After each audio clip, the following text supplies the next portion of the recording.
What if I told you that people decide to trust your brand in less than half a second? That tiny moment, that blink, can make or break everything you've built. We absorb images 90 times faster than words. Strong brands, personal brands, have clearly defined memories of the relationship and the engagement that brand has with their audience. And long before Malcolm Gladwell ever wrote the book Blink, our guest today was studying that exact split-second connection. Meet Jean-Pierre Lacroix, president of SLD, a global branding and design agency. They've shaped how the biggest brands make you feel something before you even realize it. And so when the name comes up, they have immediate images of that relationship. And that memory in their head drives them to feel comfortable. His latest book, The Think Blink Manifesto, is a roadmap for brands to create those lasting, deep, emotional connections in the blink of an eye. Welcome to Brands on Brands.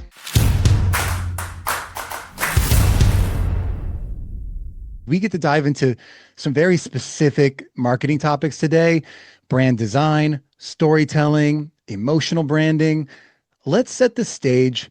There's a lot in the book about emotional branding. Let's define that. What is emotional branding and why does it matter?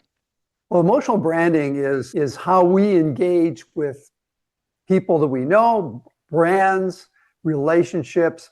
It's not the functional side. It's how we connect through the heart. And why that's so important is the majority of the decisions we make are not rational. We validate them after we make them. Getting married, buying a house, buying a car. Yeah, we validate that there was the right decision, the right price, the resale value. But really what drove that decision was very much an emotional one. And so why is that important? Because to succeed in the marketplace, we need to reflect the aspirations of our audience. We need to reflect what's going to motivate them. A sense of belonging is one of those tenets. That ability to communicate and connect at a very personal level is so critical. But most brands focus on the functional things. If it's personal branding, it's my degrees, it's my past work history. But when you do interviews or when you're prospecting for a job or for a new project, a new client, what you find after you've won the business or after you've lost the business, what drove that decision wasn't all those functional things. It was that individual or those groups of individuals could relate to you. They could see that you're part of their community and that you would enhance their profile in their company. And so that's why emotional branding and emotional connection is so critical and often forgotten. That's why I wrote the book saying, hey guys, stop. It's not about the functional benefits. It's about how you connect and how do you make your audience feel. What's funny is I feel like that should be obvious, but when we get into that stage where we are ready to tell other people about this great thing we've built, whether it's our personal brand, business, or a product, we suddenly turn that part of the brain off and are just telling people why it's so cool, as opposed to building that connection first. How do you recommend that people tap into those emotions? What are some strategies to start building that connection? Well, actually, Brandon, that's the first tenet of the book. The first tenet is define your emotional equity. For example, Volvo, it's safety. Staples, it's easy. And so what's the one emotional word that you own that reflects your values and your passion, your purpose? If you're a company, what you bring to the marketplace that's unique to you, that connects on an emotional level. How does it make your target group, your audience feel about you and how they want to feel about themselves is really important. And so that would be the first thing. And so the way to do that on a personal level would be talk to your friends, talk to your colleagues, talk to prospective clients or employers and get a sense of how you're perceived in the marketplace. What is that emotional thing? It could be passion, or it could be a sense of camaraderie or community. But what is that emotional thing that you own that makes you unique? And getting input from other people lets you get out of your own, biases, if you want, or your self view of yourself, and allows other people to provide that input. So that'd be the first thing I would do. I'm curious what doing that looks like in different environments. So if I am trying to build an emotional connection with a consumer, what does that look like, feel like, sound like? Maybe you can give us some examples of that coming to life. The first thing I would say is that, it's really hard to connect with somebody else if you don't demonstrate empathy. You don't demonstrate that you understand the challenges they're going through, the issues they're faced with. So I would say you start with, what is your empathy angle? How do you communicate empathy to your audience? And so Tony Robbins, if you look at all the best authors, we call them gurus in the industry. What do? They've identified an unmet need in the marketplace and demonstrate empathy on solving that need. And so we don't connect with Tony Robbins from the standpoint he's a great speaker, he's a great presenter. We connect with him because he has empathy with our need to evolve ourselves, to be more successful in the marketplace. That's how we connect with him. It's how he allows us to feel, right? And so leveraging that empathy, that sense of meeting a need, and we call them unmet need in the marketplace, an emotional need, and then amplifying that you understand their need, you understand what they're going through. And by the way, here's how I can make you feel better. And that is really, that's how scammers do scamming. It's how gurus, build their franchise. It's how individuals like you, a very successful podcaster, build your audience. You're sharing empathy for the challenges your audience, personal branding, are faced with, and giving them suggestions through having speakers like me present on how you can solve or overcome those challenges. So that's really important. Empathy, understanding their unmet needs, and then connecting emotionally on how you're going to solve those things. Talk about that for a second. So how we make decisions as a person, we have the emotional side, we have the rational side. Are they both important? How do they work together? Great question, Brandon.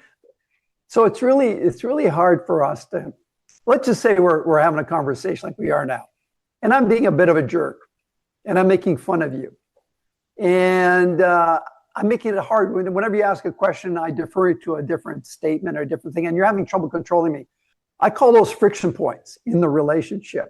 Well, it's really hard when you've created these friction points to create an emotional bond, because what's happening is your audience is frustrated.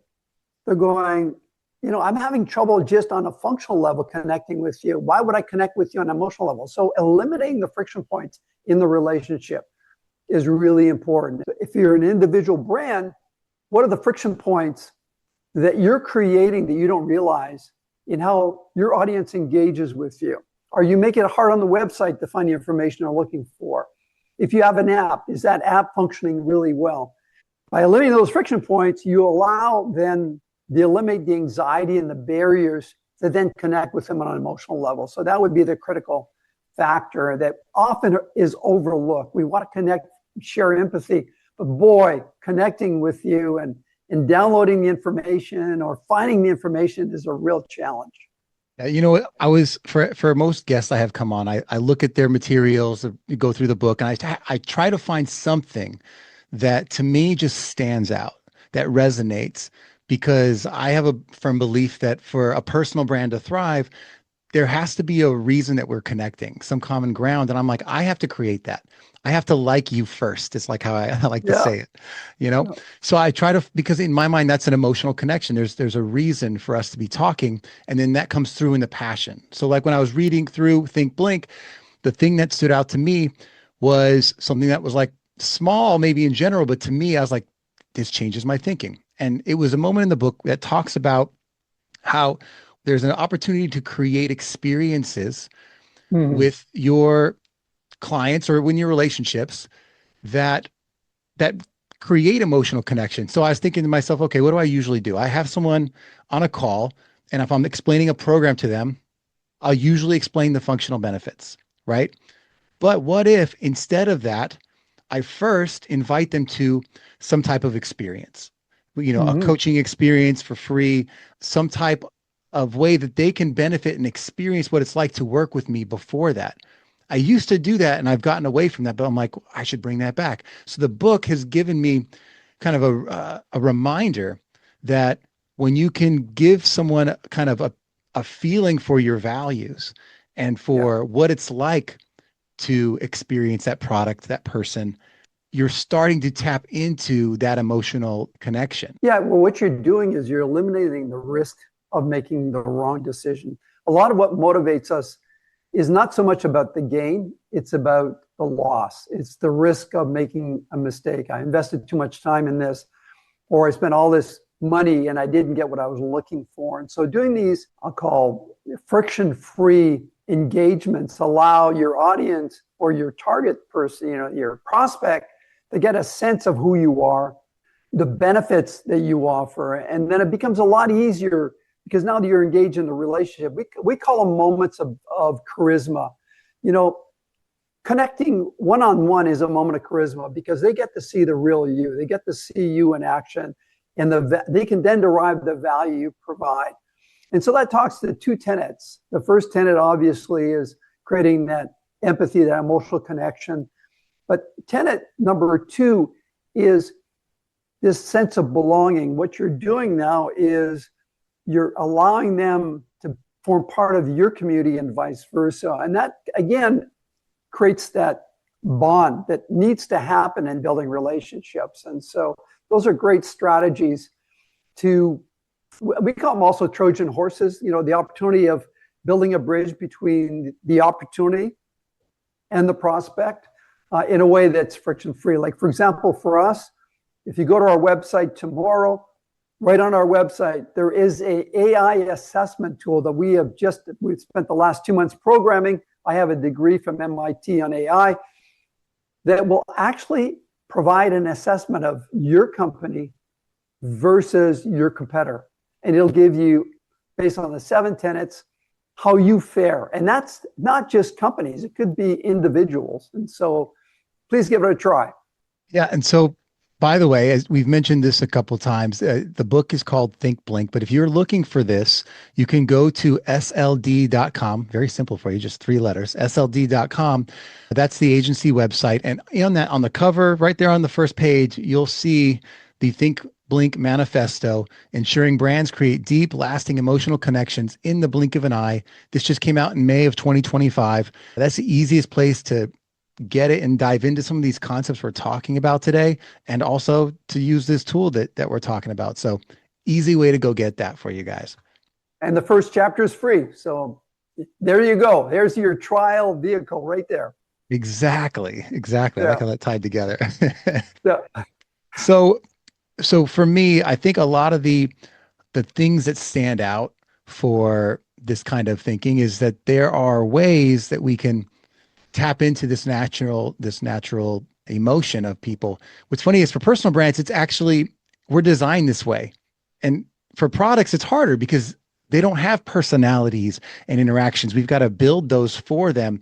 And then as personal brands, we're trying to think like a product, but innately we are relationship driven. So it's natural to us. So if we just lean into those natural tendencies, I think the brilliance is we're already that close to doing it. I'd love to hear from you. You mentioned this sense of community.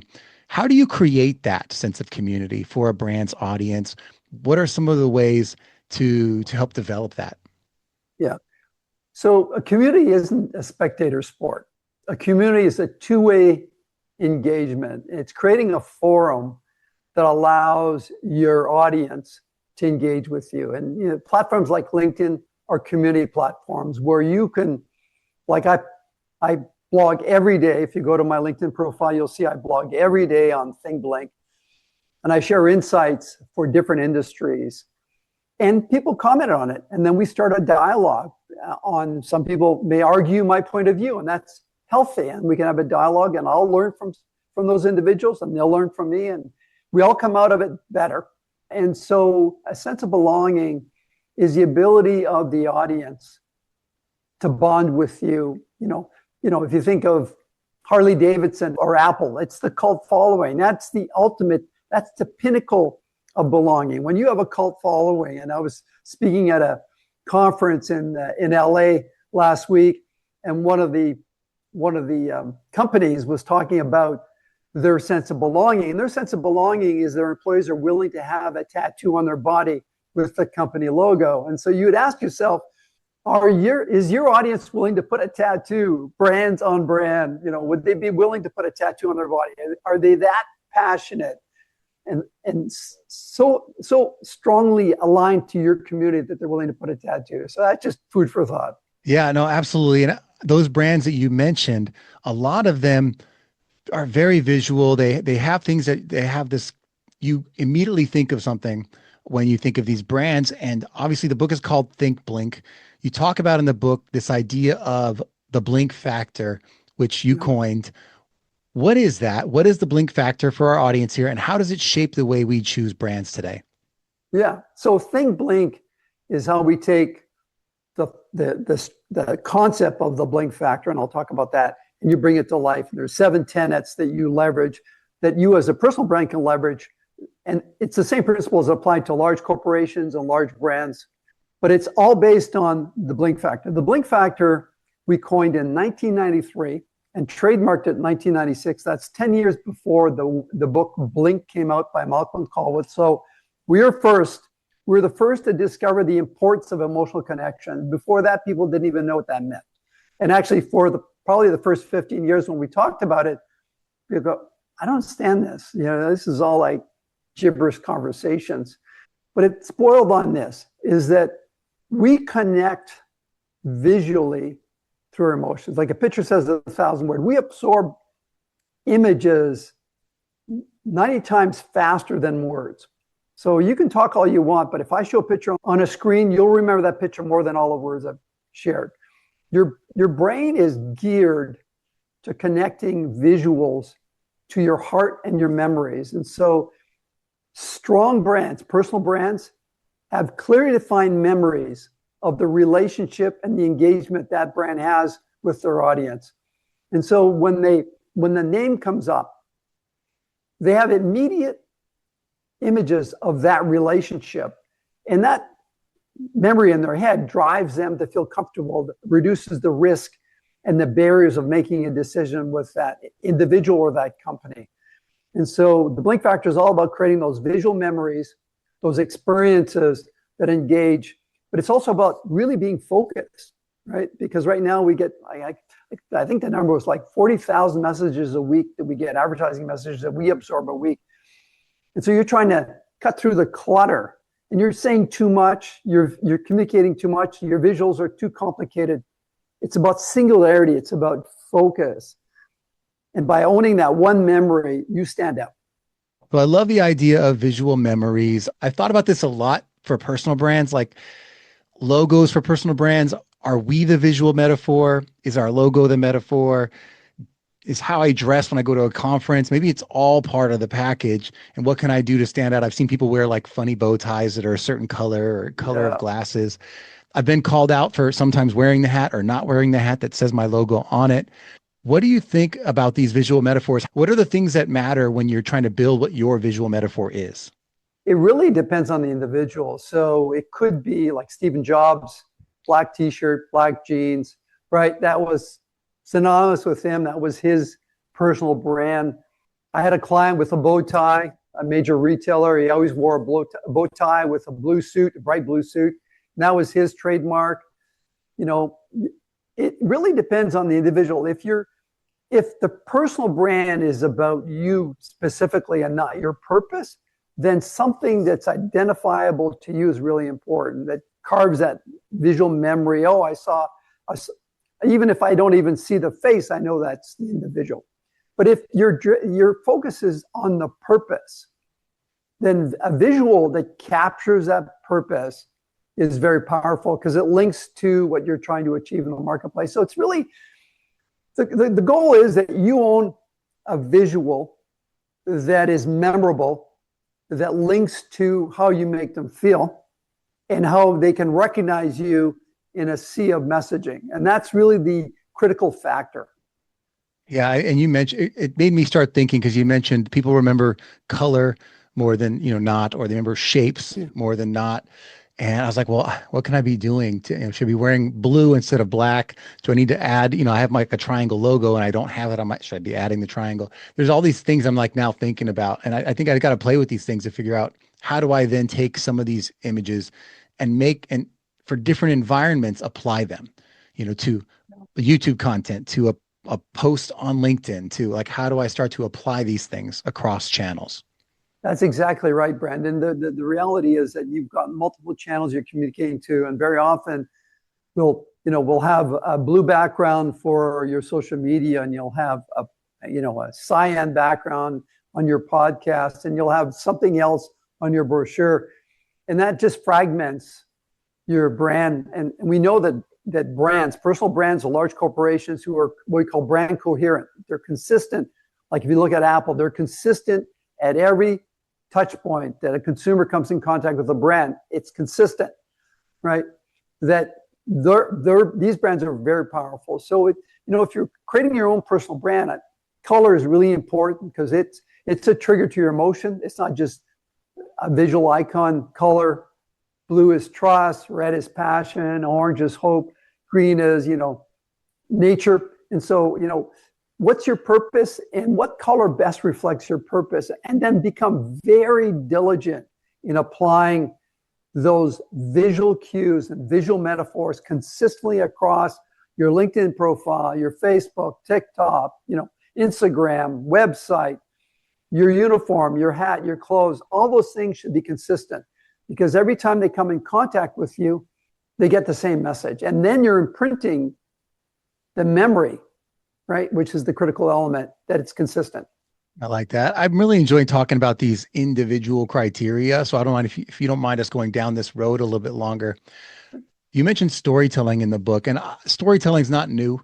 I mean, I think there's a lot of books just on storytelling, but I'm curious how you think storytelling comes into this branding process.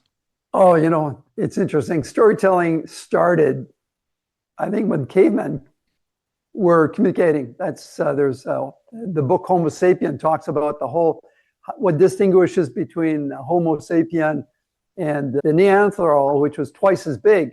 It was about their ability of telling stories. That's how we learn, is through storytelling. So if you're a branded person, you're someone who wants to brand themselves, you got to do it through storytelling. And we talk about your value proposition, your emotional value proposition, the one word you own. We got to take that word and build the story around it. Why is that word important? Well, I struggled with cancer all my life, and I'm a survivor, and I believe I should be telling my story on how you can overcome cancer and how you can, that you're not alone in the world when terrible things happen to you.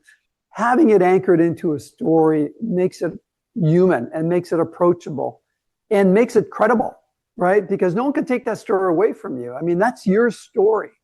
And if it links to your purpose, then it makes that story and that purpose so much more powerful. And so storytelling is a critical element of how you should come across to your audience. I think a lot of the memorable personal brands out there, they have stories, but because they're on stage a lot of the time when they're doing this, they also have these visual metaphors combined with their stories. Like if you think of a Simon Sinek out there, when he's telling his story and he has a framework so people understand him and associate him with this framework, his golden circle framework, the why, what, how, or backwards. And they associate him with that story of why that's important. Like, how do you start with why? And so I think the ideas that we share it doesn't have to be, how you grew up. It doesn't have to be that story. It could be the story of the idea. And what is that idea that separates you from other people? Yeah, could be the challenge, the story around the challenge. But you notice in the marketplace this challenge, and you question, why are people accepting this challenge? And you go, my purpose is to solve this challenge. I mean, and there's so many great personal brands and great brands that the brand's all about the story. Wendy's, the founder, it's about his daughter, and it's how he got into the hamburger business, right? There's a whole story behind the individual that makes them human, that separates them from other brands. And so what is your story? How is it linked to your purpose? And then how do you communicate that story effectively so that people have an understanding? Because very often, it's marketing speak, like our point of view and our key differentiator. Well, people don't talk that way, right? I don't talk that way if I'm talking to my sisters, brothers, friends. I talk more in how what I saw as an issue, and how it bothered me, and how I want to help people solve that issue, right? It's really human language. And so be very careful when you're doing your storytelling that you're humanizing, especially now with AI. It's so easy to type in a whole bunch of things and it comes out googly goop. Be careful. Just ensure that the story is you, it's in your voice, and it isn't marketing speak. I do love some marketing speak, and I wouldn't talk like this in real life, but when I'm playing with when I'm concepting, like how I'm explaining something, I like to use the movie trope where it starts with in a world where, and you explain the problem, right? Yeah. In a world where this is happening, that's fun for me to think about. Like, what is the challenge that I am trying to solve? But I put it into that crazy context and it helps me think. But I've also heard another good way to do it for personal brands, which is like what pisses you off, what keeps you up at night, and what change you want to see in the world. And that helped me when I was coming down, like, why do I care about personal branding? It was, well, when I was working in corporate for 17 years, what pissed me off was that there was all this kind of personal development that I didn't do because I wasn't speaking at conferences. I wasn't going to networking events. I wasn't doing a lot of these things. But if I did do them, I would have started building a personal brand much earlier. And Yeah. what kept me up at night was that there wasn't any training, there wasn't any tutorials, there wasn't any coaching telling you, hey, start doing this now. If you start when you're young, by the time you're 40, you'll be an excellent speaker, an excellent communicator. You'll have a great network. And so then I started to say, okay, what's the change you want to see in the world? Well, let me start to put that, if no one else is doing it, like let's start to put some of that out there, ways that you can be front and center in your leadership in your world. So Brandon, it's so important. You're hitting a really critical thought here. I work with a lot of executives. There's a lot of downsizing. Some really bright, talented individuals restructuring, get laid off. And they call me and they said, GP, I've just been laid off. Can you help me rebuild my network? And I go on their LinkedIn and they've got 12 followers. And I go, unfortunately, you should have been building your network the day you were hired in your first job. And so my advice to whoever's listening, your goal isn't to do the job you were hired to do. Your goal is to build your brand through the job you were hired to do. Your job is to build your brand. That means looking at every opportunity to comment on other people's posts. Define your thought leadership. Define what is it that you're passionate about, that you're going to become an expert, that people are going to call you. Because the definition of an expert, somebody told me, and it's brilliant. The definition of an expert is that a company is willing to fly you halfway across the world to consult with. We do that. I travel to China. I go in the Middle East. I go to Central America, South America. And clients are willing to pay $20,000 for me to fly on a plane to spend a day or two with them because I'm an expert in a certain category. And they need to be thinking that from the day they start their first job. What is going to be my expertise? How do I amplify this through social media and through speaking engagements and through community participation? And to continue driving that so that the day they get laid off, because everyone gets laid off, the day they get laid off, they've built their credibility and their network that it's going to be easier for them to find a job. Yeah, I've had those exact same conversations. They're like, Brandon, how do I build a personal brand now? I was like, well, you don't dig the well when you're thirsty. You don't start digging it when you're thirsty. You dig it before. I go, right now, like, you gotta go eat. Like, just hunt. You're hunting now. You're not farming. Go find a job. Like, doesn't matter. Like, if you have to, whatever the thing is that you need to do to make it work, go get the job and then come back to me. And let's talk about how now that you are safe, like how do you then start digging the well now so that next time you're thirsty, you have something. Absolutely agree with that. I'd like to ask, you have so many examples in the book, which I love, of real businesses and this kind of yes, the Think Blink Blink process, but how it's been applied to where a brand is visually identified one way, or they hadn't thought about it, and then you apply this, and now people can really understand just by saying the word of the company what that brand stands for. Can you share a story with us from brands that have done that, or that you've worked with that have done that? Yeah, I would say the one that comes to mind is Dairy Queen. And the reason I use Dairy Queen because it was a major shift. So Dairy Queen is known for, I mean, they invented the blizzard, the upside down cone. They were part of the fabric of North America culture and history. But what people didn't realize, 15 years ago or 12 years ago, is that Dairy Queen was also in the food business. They were offering hot dogs, hamburgers, and fries. But when consumers considered going for fast food, they were 21 on the list. And so they would never get considered for hot food.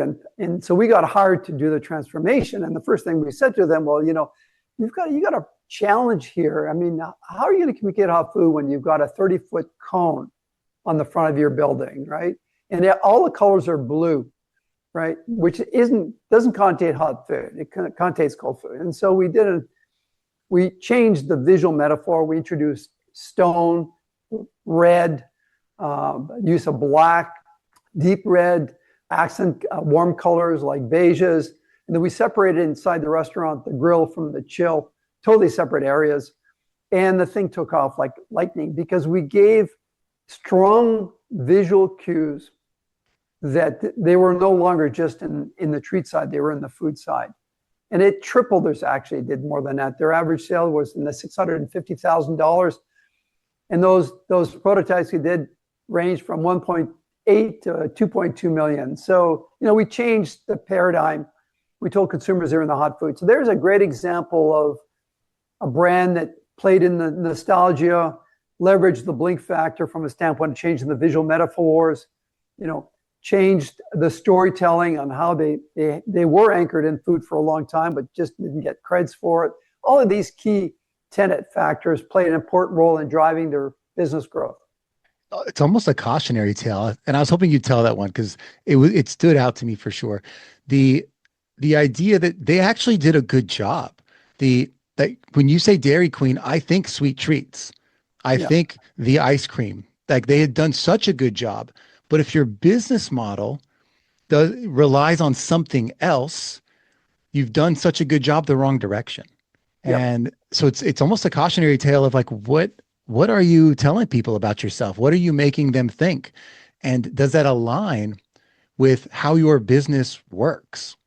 Or how it's going to grow. It's interesting that tenet number 7 in the book is about future proofing and individuals, large corporations, it doesn't matter.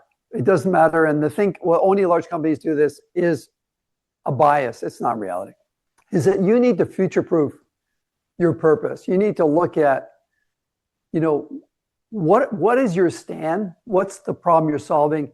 And is it a yesterday problem? Or is it a today and tomorrow problem that you're solving, right? When we launched the Blink Factor, people didn't know about emotional connections, but we knew that that's what was driving businesses to grow. We knew that emotionally connected consumers were more loyal to their brand, right? We just had to wait until all of the other commoditized competitive advantages got flattened for companies to realize this is great, better services, better products, better online experience, but they're all table stakes. The only way we're going to grow is to build a stronger emotional connection, right? But we stayed the course because we knew 35 years ago that emotional connection was going to play an important role. My first book was Belonging Experience, which is tenet number 3 in the book. Belonging experiences, the only way you can aspire is to form part of a community and a tribe, right? And now the key word in employee engagement, if you talk to any HR company, is that we're creating a sense of belonging. Well, that book was written 15 years ago. So knowing, where are these future trends? How is AI going to impact your future is really important. Yeah, I think it's nice to know that you can you can do a good job for where you are right now, and you still have an opportunity, if you're paying attention, to pivot and to Yeah, rebrand, that you're not yeah. stuck. And I think with people as well, like we rebrand every month, like you grow as a person. So I actually think you have Yeah. more opportunity to continue to share what your future is and what you're looking to do, what you're looking to grow into. Like 7 years ago, I was, a corporate employee and then became a podcaster and then became a YouTuber, became a public speaker, a keynote speaker, became an author. And those are, you could call those rebrands, but it's just growth. It's just Mhm. growth and innovation and change and moving towards what's next for you. Yeah. So Brandon, you hit a very important point. We have a model we call the trust ladder. Most transformational programs fail, like you take JC Penney. The right guy, brilliant, came from Apple. They revitalized the stores, new products, new offering, but they did it in one bold step. And they lost their audience because their audience was hooked on scratch and wins and sweepstakes and promotions. They went there for the gaming, not for the product, and they lost sight of that. And so the trust ladder says, here's why I want to be 10 years from now. Here's how I want to be an expert in this. Break down that end goal into steps. And each step is a validation that allows you to move to the next step. So maybe the first step is an evaluation of what is my credibility around my purpose. What is that emotional thing I want to own? Is it credible? Does it have longevity? Is it something that is out of, am I jumping on a fad that next year it'll be gone, right? That'd be the first step. And then you say, okay, I've figured this out, move to the next step. Now, how do I start amplifying that in my career, my day-to-day work, my day-to-day life? Like, maybe I start looking at other bloggers and other individuals and commenting on their posts. So I'm starting to get visibility, but also reading what they're saying so I can see where the temperature is. Then once you've done that for a while and you're starting to get some traction, then you move up to the next one, next one, next one. There's always a step, validation, action to the next step, validation, action to the next step, validation, all the way to your vision.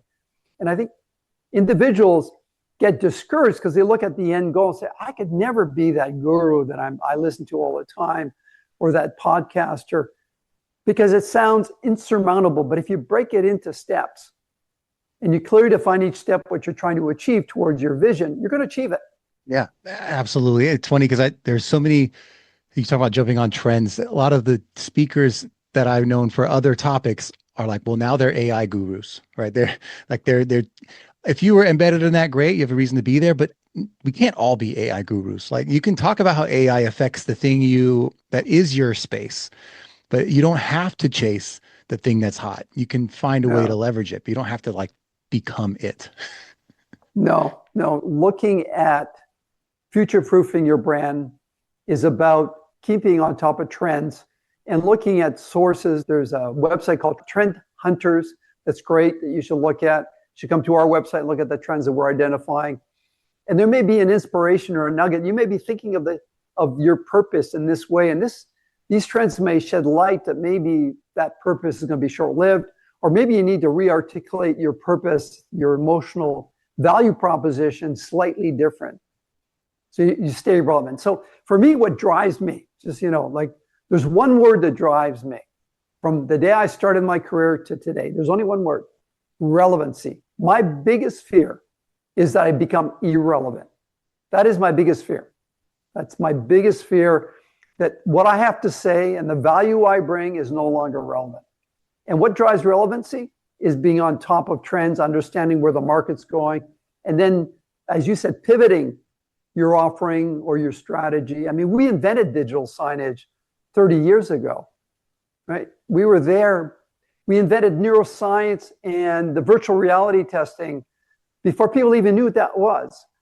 Right? So really understanding where is the market going long term and where can I fit to capitalize on that? I love that. And we're understanding our audience and our customers Yeah, and staying with them on that journey. And while using the tools that show up and that change, but it's yeah. always starts with what does the customer need? Absolutely. You have a quote in your book. It says this: Emotional connections are not just a marketing tool, but a fundamental aspect of human interaction that brands must understand and nurture. It's talked about a lot in the book. That is at sld.com. All the links to the book and the website will be at brandsonbrands.com with the episode in the show notes. But that idea of emotional connection, I hope you guys have heard how we've talked about this as being as important as it is. But I'd love to ask you, leave us with something today, some lesson, some idea that you want to share with the audience that you wanted them to know when you started writing this book. I wanted to start writing this book because most people move through life through incremental thinking, right? Because their fear of risk, of failure, blinds them to what they could really achieve. And so this book's about, hey, swing to the fences, make bold decisions, make them leveraging our 7 tenets, but make bold decisions. Don't be incremental because you're going to be lost. There's too much garbage out there. There's too much audio, visual, news clutter, fake news, real news, whatever it is, there's too much of it. For you to stand out, you got to swing for the fences. Thank you. And if your customer closes their eyes and are thinking of you, what do you think they're thinking? What comes to mind? If you don't know what that is or you haven't developed it, read the book. It'll help you go through the steps to get there. It's Think Blink. And that's our time for today. Thank you so much for coming on and sharing with us. Thank you, Brandon. That was great. I really enjoyed all the questions. And I hope your audience has gotten value out of what I'm sharing. Absolutely. Check out the book, very helpful, and get clear on how you can more connect with the people around you and those relationships you're building every day. Thank you for listening, and we will catch you next time. Brands on Brands.